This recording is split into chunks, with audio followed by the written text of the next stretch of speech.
It'll be given to them Fine. after. Okay. Good stuff. Thanks very much. Okay, Frank, good to see you. What do you think this spell will demand of you as a manager? Because this isn't the football that any of us are used to. In fact, it's very different in so many ways. Yeah, I think there are a lot of challenges. A lot of them I think we've already encountered in the short period to try and get the players fit for these games. They were off for a long time. We've had to try and guard against injury whilst getting as fit as we can. And I think we'll see that in the early games, probably for everyone. We're all in the same situation with that one.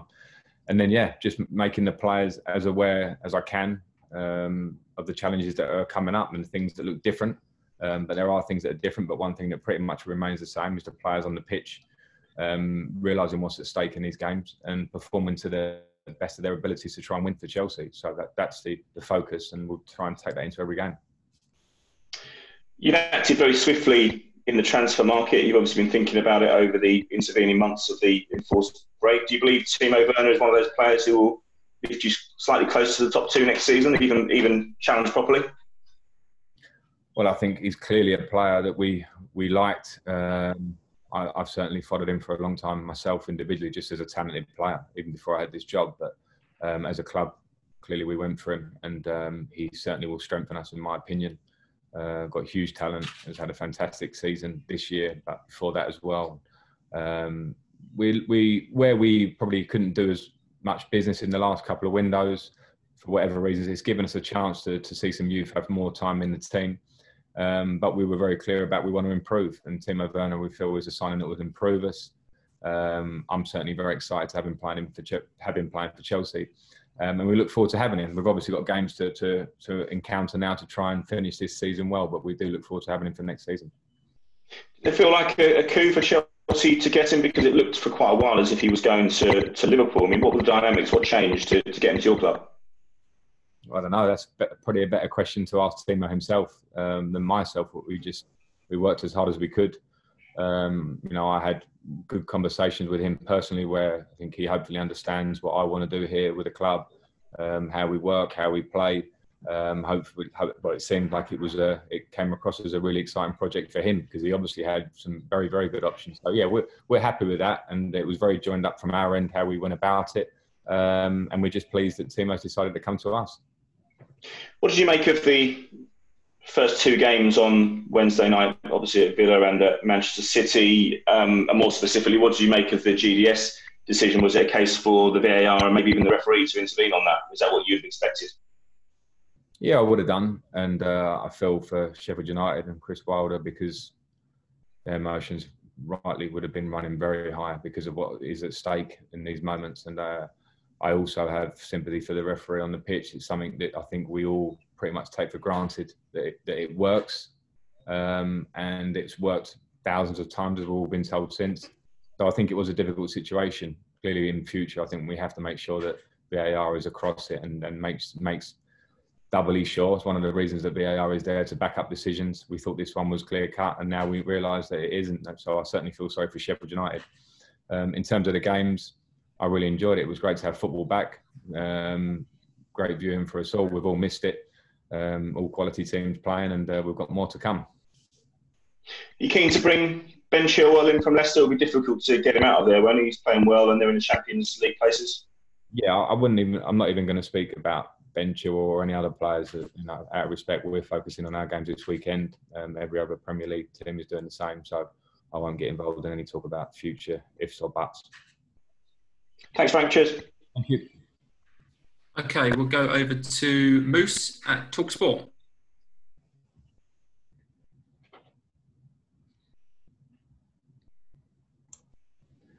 Hi Frank, how are you? Hello Moose, very good. Been all right the last 3 months? Yeah, fine, thanks. December was a very public reunion between you and JT. This weekend, more of a private one, I guess. Yeah, always good to see him. We've had a couple of messages, not relating to the game. We're always in touch with each other, but yeah, always good to go up against JT. A lot of huge respect for him, obviously, from our careers together, and the fact that we're friends, and obviously Dean Smith as well. So we're friendly, but we both have big things at stake in this game. So I'm looking forward to it. I was going to say, with no battle for the title, that's Liverpool's. The battle for top four and the relegation battle is what's going to consume everybody in the next 6 weeks. Yeah, certainly will. There's a lot of work to be done, and we know there's a lot of competition for the top four places. So we're in that battle, and we're very honest about it. As these games, we need to be at our best to try and amass enough points to get us there. And of course, the relegation battle was similar. There were quite a few teams that will still feel they're involved. So, yeah, this is the Premier League. There's always this kind of jeopardy, and it's about how we focus on our job in hand. You played a lot of tournament football in your career. A lot of people say the next 6 weeks, the end of the season, is like a mini tournament. It's like tournament football because you're playing so many games in a short space of time. Is that how you kind of see it? Yeah, I get it. I get that thought process. It is very unique in the tournaments. I think, have had a season and a build-up, and your bodies are very ready for it. What is new here, and we saw a few injuries in the first evening of football with Arsenal in particular, is that the players, we need to see how the players are a little bit. They've trained really well, the players. We've had some games behind closed doors, but nothing replicates the Premier League. So that will be the interesting point from my part, to see how we as a team perform in the first games, and then it will be about recovery, the next game, and using the squad. We're going to have to use all the players to keep the team as fresh as we can. For, like you say, it's pretty much similar to tournament football. I know you like Villa Park. Good luck at the weekend. Thanks. Cheers, mate. Thank you. Cheers. Cheers. Okay, we'll now go over to BBC 5 Live, Pete Stevens.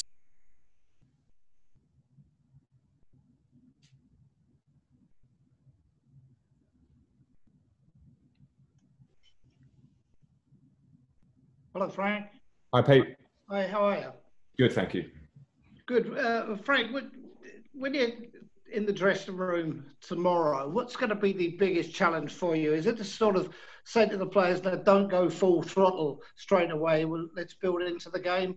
Or is it best to sort of start pressing from the front and establish yourself as the dominating team?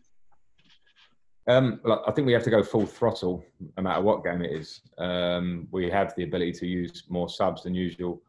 Never think we can approach a game without the idea of being full throttle. That doesn't mean press from the front and all that stuff. I mean full throttle as in give the game everything it can do. Whatever our game plan is, we'll have to try and be at our best. As I sort of mentioned before, it won't be easy because of the circumstances, but all teams are in pretty similar situations with that. So I just expect us to be ready and to be focused. And we know how much is at stake with these points, so we have to start well. I doubt if any of the players have played in this sort of environment at all before. What do you think is going to be the main problem for them to adjust to an empty stadium? Yeah, possibly. I think we all feed off atmosphere inside packed stadiums. It's the beauty of the Premier League, the home support, the tribalism, what it does to you in terms of adrenaline and how that makes the game run. But we have to inject that in ourselves. You know, that's something that the players individually and collectively as a team have to be, I think, a bit selfish about it. Want to perform at your highest level, no matter that there isn't a crowd, because there's certainly a huge crowd at home watching. The sort of people that will be watching this all over the world with how desperate we are for football to be back. The players will understand that and will want to perform as well as they can. Have you been watching any of the German football, the Bundesliga, and have you been surprised by the results, especially those that affected the home teams? Yeah, I mean, interested in it. I think we're all looking for a change of what the lack of fans in the stadium will bring, and it seems to have been pretty strong change in Germany. But I wouldn't jump the gun. I think the Premier League has its own attributes, and we'll have to see how they're affected by having no crowds. I mean, we'll see as we go along. And we've seen an incident this morning down at Bournemouth where Eddie Howe has told Ryan Fraser that he's played his last game for the club because he's indicated that he's out of contract and probably would rather favour not playing so that it makes sure he might not get injured or anything like that before the end of the season. Can you understand that with players rather preferring to take a back seat, not finish the season with the club because their contracts are running out? Yeah, I would have sympathy individually with the player to make the decision they see as right and for their own needs. As a club, obviously, if we're trying to extend players to stay with us for that period, we want them to stay. So we have, you know, as well documented a couple of those conversations that are ongoing. We have until next week to find the solution, hopefully. because it would be great for us, obviously, to finish with the squad that we started this campaign with, and with the quality players that we're talking about. Okay, we'll now go over to Alex at PLP, please.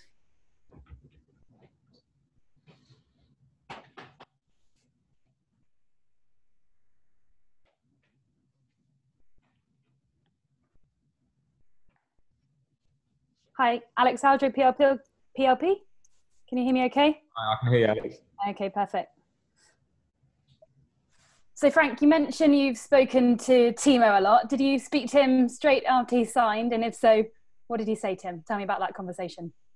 Well, yeah, I did speak to him, and he was excited, which is great. I'm certainly excited to have him here, and we obviously have to hold our breath slightly because we have business at hand, and so does he at the moment, finishing their league. But yeah, I've spoken to him, and as I say, he's the type of player and type of profile we're looking at. You know, players that can really come here and have a big impact. Hopefully, we'll have to give him a bit of time and adapt him. We know the Premier League is a slightly different animal to all other leagues in world football, but the talent I think Timo has, and the work ethic, and his personality and humility actually really shone through for me when speaking to him. So I'm very excited to have him in all senses.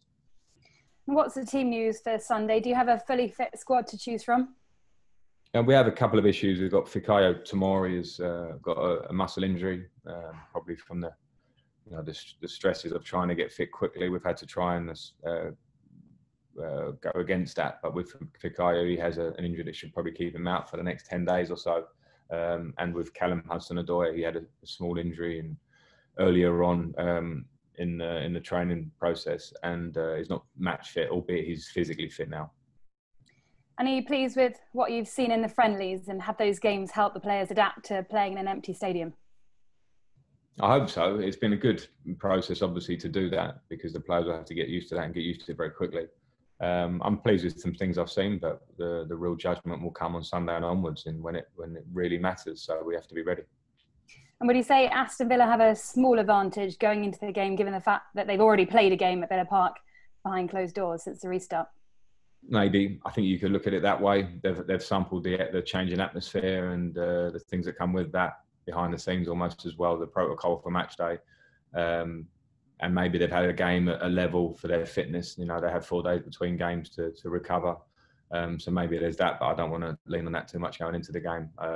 You can read too much into those sort of things. Sometimes it's whoever performs on the day. Okay, guys, we're going to do 4 more and broadcast and then finish. It's 1 question each now, please, because we need to get through. It is now going to be Jerry from Haters.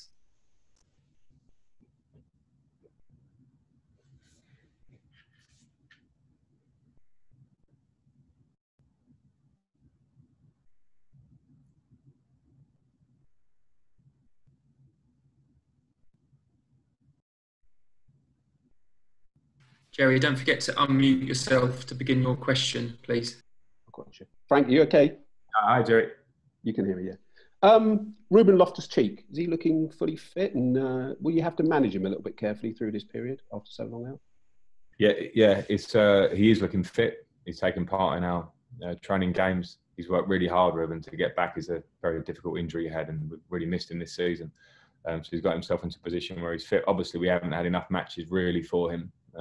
So he will have to be managed definitely in terms of the minutes he plays to not overstrain him. But he's looking good going into this game. Okay, Alison Bender, please.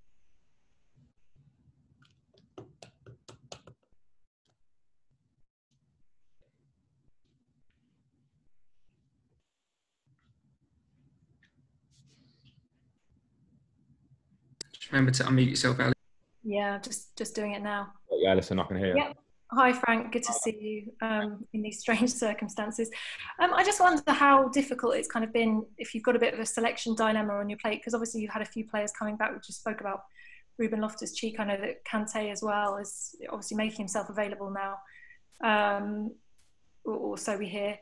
And also the use of 5 substitutes as well. Has that been something to sort of get your head around tactically as the manager?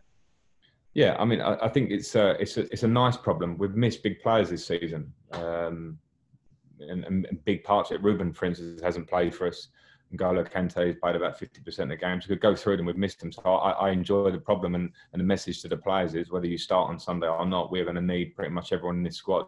There has to be a togetherness. The games are going to look slightly different. Subs are going to be absolutely crucial. So the problem I have going in is a nice one, and the players just have to perform when asked to, and they look ready to. The second part was about subs, and yeah, I mean, I think it's a very good thing considering the circumstances of 5 subs and a bigger bench. I think that should be something that stays the course, because you work with players all through the week, the squad. You want to try and get young players on the bench in the Premier League. Everyone has academies and big squads. So to be able to try and get younger players long term, I think that'd be a great thing. But in the short term, I think the 5 subs, when we saw the energy levels probably the other night and a couple of injuries in those first games, it shows you how crucial they are for probably player care as well, and making sure that we keep enough players fit. Okay, last 2 questions. Nick Purell, please. Hi, Frank. Can you hear me? Hi, got you, Nick. Lovely. Thanks very much. Thinking about the goal line technology situation, it's almost 10 years since your goal that never was against Germany. Given what's happened this week and everything, I just wondered if you could sort of talk us through your memories of that day in itself, and the changes since, and what's your assessment of the technology as it's used now? Do you think it's good enough, or would you like to see more improvements still? Well, I've certainly pretty much got over 10 years ago in a way. I mean, a lot of time gone, and I remember the feeling at the time. It was a difficult moment in game, and that's why I probably have a bit of sympathy for Michael Oliver and the referees the other day, because it isn't easy. Things happen very quickly. So we've been blessed with the goal line technology, because it seemed such a matter of fact since it's come in, and I think we've all appreciated that, and it's worked. So it was the first time it didn't work. I don't want to talk casually about it, because Chris Wilder will feel very strongly about it, but I think it's been very good, and if that moment the other day has to serve to be corrected to make sure it doesn't happen again. And with the VAR technology generally, I think we're trying to improve it all the time, and we need to keep striving for that. We may never get perfection in a sport like football, but I think technology is a good thing if used in the right way. Okay, last question in the broadcast. Giuseppe from the Evening Standard. Hi, Frank. Have you spoken to Tammy at all this week, following the arrival of Timo, and kind of what his arrival will mean for him, and what are your plans for the pair of them moving forward next season? Yeah, I've spoken to Tammy before about the idea of competition, and I don't feel the need to have to address every player if a player comes in that might contest a position at a club like Chelsea, because that's what it's about. It's been about that in its most successful years in recent years, when we've been successful clubs in the Roman Abramovich era mainly. And Tammy obviously had a very good season for us this season. Has to sustain and improve on that, because at Chelsea we have demands. So I'm happy to have options, and we have options in forward areas, and we must have competition for places. So I'm pleased with the idea of that. Okay, thanks everyone. That's the broadcast section complete. So cameras off.